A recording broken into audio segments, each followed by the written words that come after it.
연세대학교 명예교수이시고 한국공학한림원 명예회원이십니다.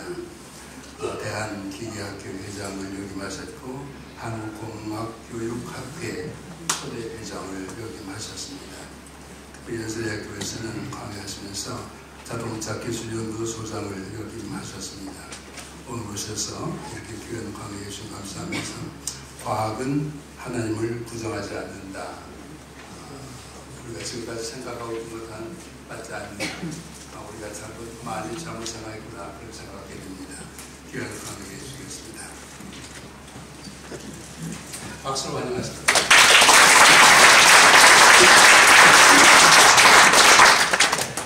제가 지금 소개받은 김천 교수입니다. 명예교수는 죽을 때까지 가니까 그것을 계속되리라고 생각을 하고 있습니다. 우선 제가 여러 목사님들 앞에서 말씀드리기 전에 제 교회 경력을 말씀드리는 것이 나중에 제 말씀을 듣는데 도움이 되실 거로 생각이 되었습니다. 제 어머니가 평동교회 초대 전도사였던 이복희 전도사입니다. 1956년 5월 1일 날 돌아가셨는데 그러니까 54년에 연회가 끝난 다음에 평동교회에 부임을 하셨는데 사실 맨 처음 평동교회가 아니고 서대문교회였습니다.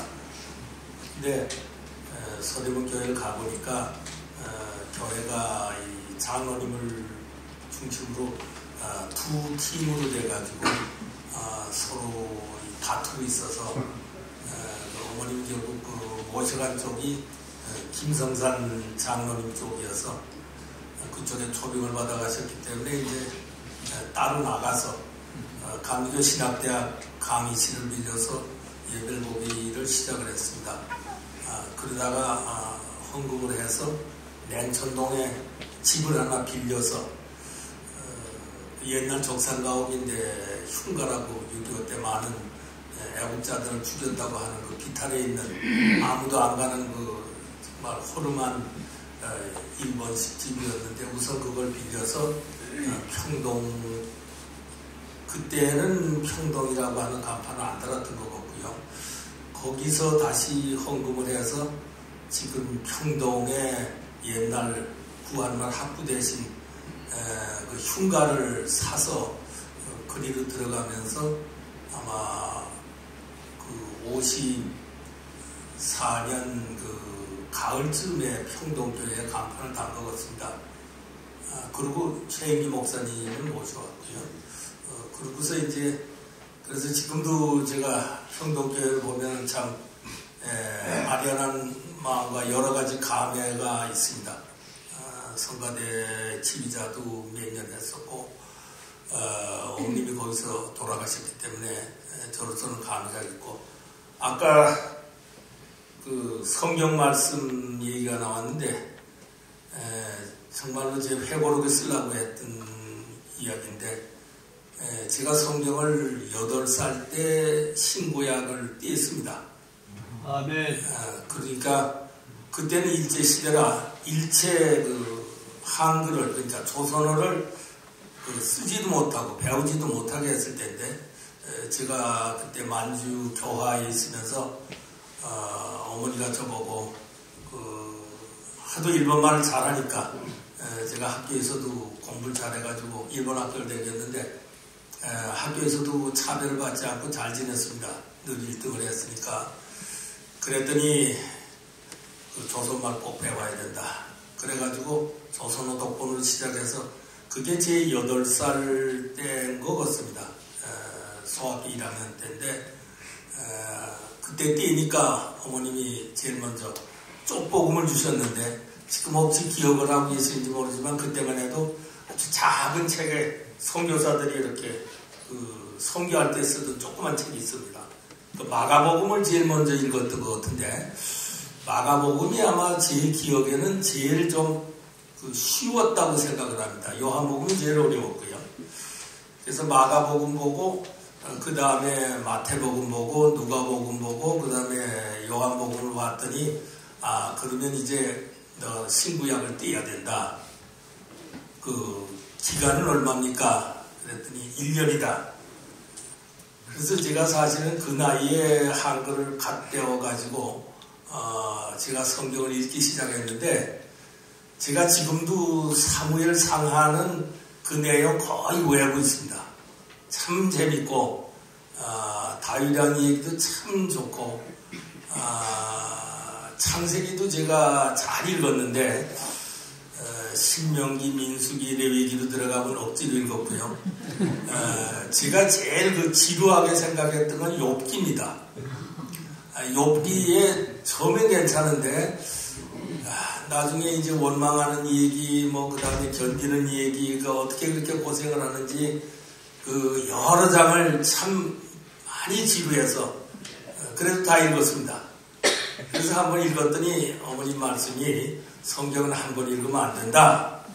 그래서 제가 9살 때, 그러니까 소학교 2학년 때 다시 한번 읽으라고 그래서 해방이 될 때까지 읽었습니다. 그래서 지금도 제 뇌 속에는 과학에 대한 지식보다는 성경에 대한 지식이 더 많을 거고요. 제가 성경의 구절들은 외우지 못하지만 그 사실은 거의 하나도 빼놓지 않고 다 기억을 하고 있습니다. 그리고 하나님께서 어떻게 살아가셨는가도 알고 있습니다. 지금 제가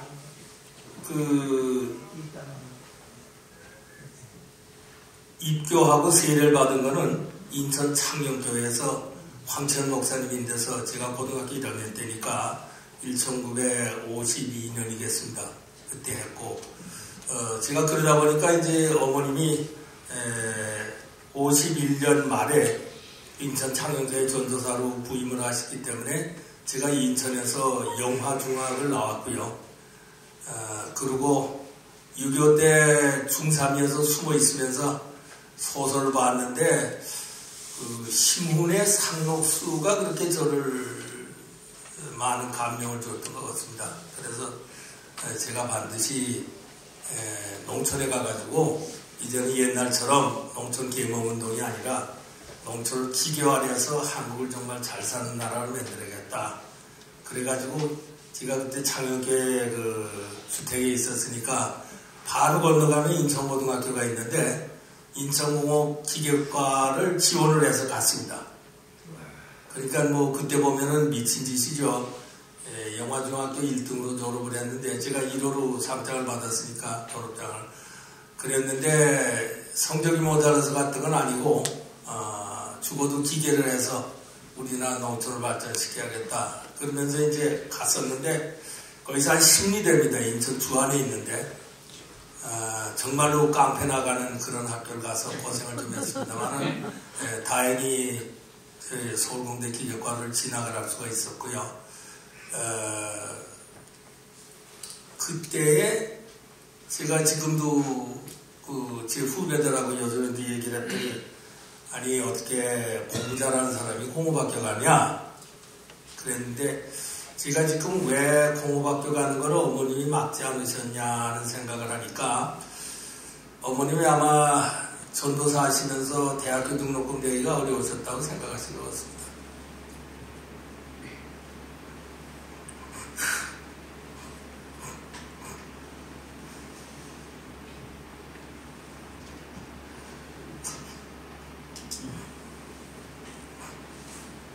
죄송합니다.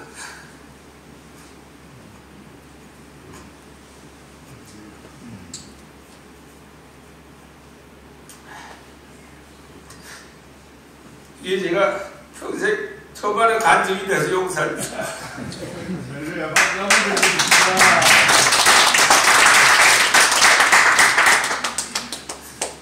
그래서 제가 서울공대 기계과 합격을 하니까 어머님이 애를 쓰셨는데 1년 도와주시고 돌아가야 됐습니다.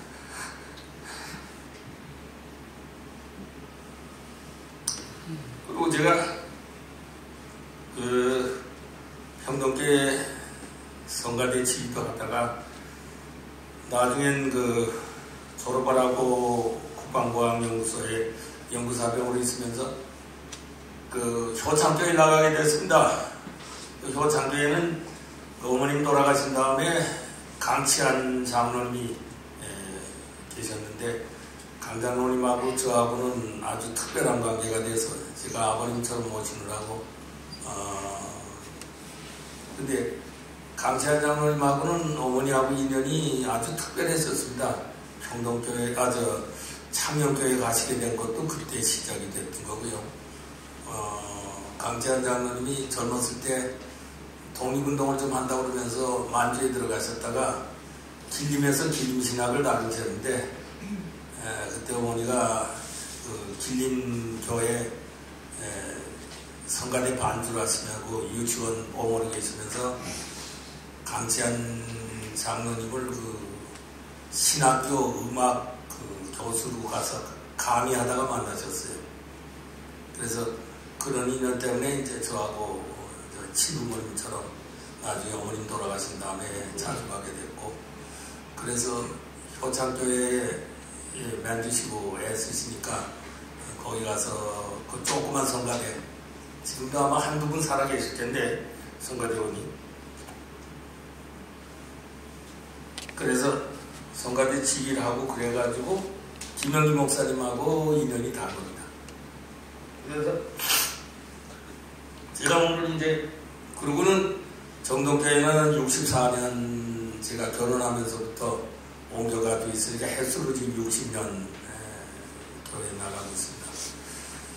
3년 전까지는 제가 하루도 안 빠졌는데 코로나가 된 다음에 조금 그 분위기가 좀 이상해졌습니다. 그 노인들이 오시는 거를 좀 꺼리시는 것 같은 느낌을 받았어요. 아주 정확하게 말씀드리면, 그래서 제가 11조를 하니까 1년에 모았다가 중요할 때마다 꼭 가서 헌금을 드렸고, 사실 제가 한때는 아마 정동교회 예산의 100분의 1은 담당을 한다고 노래를 썼는데 지금은 아마 뭐 200분의 1이 채 안 될 겁니다. 하여튼 11조 지금도 하고 있습니다만은 그래서 좀 섭섭하기도 했는데 젊은 분들이 혹시 병을 가지고 오지 않나 하고 걱정하시는 것 같아서 꼭 중요할 때만 매달 한 번씩 하다가 그것도 조금 이상해서 하여튼 저희 담임 목사님이 그렇게 반기시는 생각이 아니시는 것 같아요. 그래서 제가 좀 섭섭했는데 지금도 이 추수감사절, 부활절, 크리스마스나 그다음에 몇 번은 제가 갑니다. 그리고 교인의 의무는 다 하고 있습니다. 그런데 지금 나가보면은 거의 저보다 연배가 높으신 분들은 안 계십니다. 저희 부부가 동갑인데 제일 나이가 많은 것 같습니다. 그래서 오늘 제가 간증하려고 하는 말씀은, 제가 좀 교인으로는 사실은 좀 뭐 과학을 해서 그런 건 아닙니다만은 뭐 교역자 자식이기도 하고 뭐 그렇습니다만 좀 보면은 열심히지 않습니다. 옛날에 교회는 뭐 매번 빠지지 않았지만 임원회는 참석을 안 했는데 임원회 참석을 하면 임원회에서 그 교역자 뭐 가끔 욕도 하고 뭐 집으로 찾아오고서 얘기하는 거 그런 게 신분도 편들 수도 없고, 그래서 사실 임원회는 한 번도 참석을 안 했고 그래서 장로도 못 됐습니다.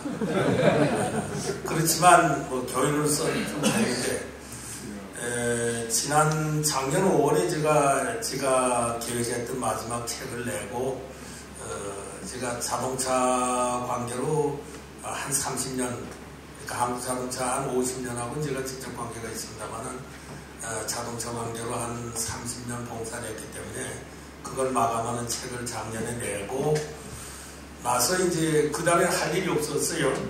그래서 이제 뭐 할까? 이제 생도 얼마 남지 않은 것 같은데 그럼 이제 뭐 하면 좋을까? 그랬더니 책을 이제 더 이상 쓸 여력도 없고 또 예산도 꽤 많이 들어가니까 이제 그건 그만하고 마지막 회고록 하나는 꼭 남기겠지만 그건 그냥 기록으로 남기는 거고, 그래서 제가 생각을 했습니다. 네가 예수 믿는다고 모태로부터 태어나면서부터 교인이라고 하는데 너 정말 자신 있냐? 제가 지금도 제일 겁나는 것은 치매는 안 걸릴 것 같습니다만 모르겠습니다. 근데 그건 물론 겁납니다만은 마지막 제가 숨을 거두는 순간에 내가 천국을 바라볼 수 있겠느냐? 확신이 있느냐? 그게 저로서는 이제 제일 겁나는 일입니다. 정말 두렵습니다. 그래서 그러면 너 과학을 평생 했다 그러고 지금도 TV에 나와서 토론하자 그러면 누구하고도 논쟁을 할 수 있는 위치에 있지만 네가 그럼 믿는 하나님이 뭐냐? 그래서 제가 생각을 하기 시작을 하고 공부를 했습니다. 사실은 정리를 좀 했어요. 막연하게 제가 과학이 절대로 하나님을 부정하지 않는다고 하는 신념은 갖고 있었지만 그럼 어디 한번 논리적으로 해보자. 그래서 구체적인 사항을 했는데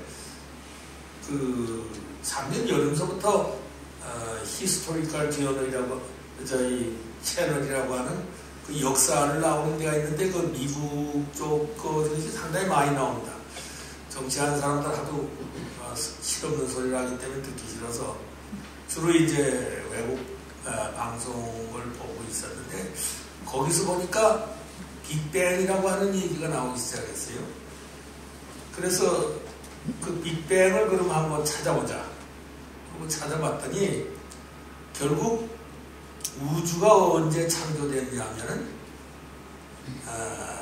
지금부터 137억 년 전, 조금 있다가 제가 그 파워포인트를 가지고 자세히 설명을 드리겠습니다만은 그때부터 일어났다는 얘기를 쭉 하면서 전개를 해가는데 한 달 정도 프로그램이 계속되고 있었습니다. 거길 보니까 그래도 내가 생각하는 거하고 상당히 비슷하구나. 그래서 이제 용기를 내가지고 찾아봤는데 제가 제일 첫째로 생각하는 것은 이 우주는 하나님께서 창조하신 겁니다.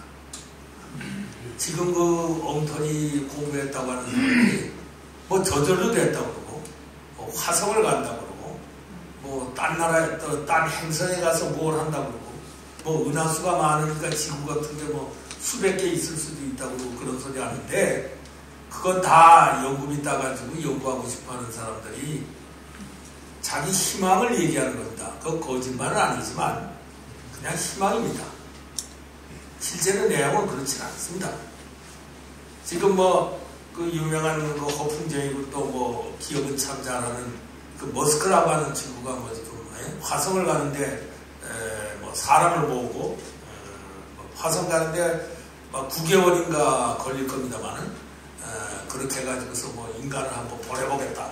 뭐 달 날아가가지고 살게 하겠다. 지금 그러고 회사를 차리고 있는데 뭐 가는 것도 괜찮습니다. 하지만 내용이 그렇게 대단한 거 아닙니다. 그래서 이제 제가 찾아보면서 정말로 하나님께서 이 지구를 오묘하게 창조하셨고 이 지구에는 인간이 살고 생육하고 번성할 수 있는 모든 조건을 다 갖추어 주셨습니다. 그리고 나머지 우주에 있는 모든 별들은 아무것도 없어요. 우리가 있다고 생각을 하고 애를 쓰는 것은 좋은 얘기입니다만은 또 과학의 본질이 그렇습니다. 하나님께서 뭘 창조하시냐를 알아내는 게 과학이지 없는 거를 있는 거로 만드는 거 과학은 아닙니다. 그래서 결국은 이 지구의 내용을 알고 우리 인간이 어떤 데서 살아가고 있는지를 안다면 이건 분명 하나님을 부정할 수가 없다. 그리고 그런 하나님이 섭리가 뭔가를 안다면 우리가 절대로 하나님을 믿지 않을 수 없다. 그런 결론에 도달했습니다. 그래서 이제 그거를 또 제가 교수니까 누구의 비난을 하면은 대응을 해야 될 정도의 수준의 근루는 만들어야겠어서 제가 정리를 좀 했습니다. 그 정리를 해놓고 나니까 이게 너무 아까워서요. 혹시 목사님들이 연세가 많으신데 제가 주장하는 걸 들으시고 이제는 그 흔들리실 나이는 아니시기 때문에 가장 이제 어려운 게 뭐냐면 아담이 최초의 인간이냐 하는 게 제일 어려운 문제입니다만은 저는 하나님이 만드신 최초의 인간입니다. 그러나 아담 외에도 인간이 있었습니다. 여러분이 창세기를 보시면은 가인이 쫓겨나가지고 나갔다가 가인이 그때 쫓겨갈 때 하나님께 청원을 합니다.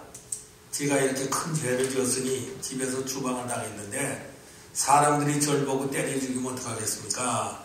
그랬더니 하나님께서 이마에 인을 치셔서 그 해코지 못하게 했고 그 가인이 나가서 아들을 낳았다는 얘기가 있습니다. 그러니까 조금 이따가 제가 말씀드리지만 제가 진화론은 하나님의 천지창조의 부분이라고 생각을 하고 있고 진화론이 아니라 진화 자체가 지금은 하도 인간이 고약한 놈들이 많아서 죄송합니다. 고약한 사람들이 많아서 아마 하나님께서 진화를 중단하신 것 같습니다. 그래서 원숭이에서 변종이 된 이상한 인간 같은 유인원에 가까운 사람이라고 하는 사람들이 서로 죽이고 지금 뭐 러시아가 보면은 푸틴 같은 녀석이 꼭 히틀러를 닮아서 하면서 자기는 무슨 히틀러가 아니고 우크라이나가 나치라고 그러고 엉터리를 얘기하는데도 세상은 돌아가고 있거든요. 그래서 제가 이따가 그 말씀을 드릴 텐데 그 생각을 정리를 하면서 제가 김영기 목사님인데 말씀을 드렸어요. 제가 이거 한번 정리해 봤는데 이걸 좀 목사님들께 좀 알려드렸으면 저처럼 혹시 돌아가실 때 내가 하나님을 에 대해서 확신이 없으면 어떡하냐 걱정하는 분들이 계시다 그러면 좀 도움이 되지 않을까. 그래서 제가 자청을 했습니다. 그랬더니 제 원고를 보내드렸더니 김 목사님이 그거 한번 와서 좀 얘기를 해주시면 좋겠다. 그래서 제가 정리를 해서 오늘 나오게 됐습니다. 그러니까 이제 제가 얘기하는 거는 그 교인이면서 평생 그렇게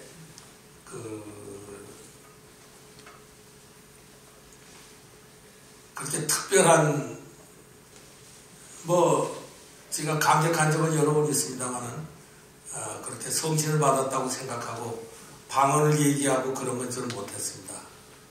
그렇지만 평생을 과학을 하면서 거짓말하지 않고 진실만 추구하면서 살았고 그랬는데 오늘 우리 목사님들 앞에 제가 말씀드리는 것이 그래도 이해하시고 또 후배님들께 그 엉터리 과학을 얘기하는 사람들을 겁내지 않으시고 당당하게 천지를 창조하신 하나님을 우리가 믿고 그 하나님의 섭리대로 가는 것을 은혜로 생각하는 그런 시간이 되셨으면 하고 있습니다. 이제 제가 몇 장 만들어 온 게 있어서 그걸 가지고 말씀드리려고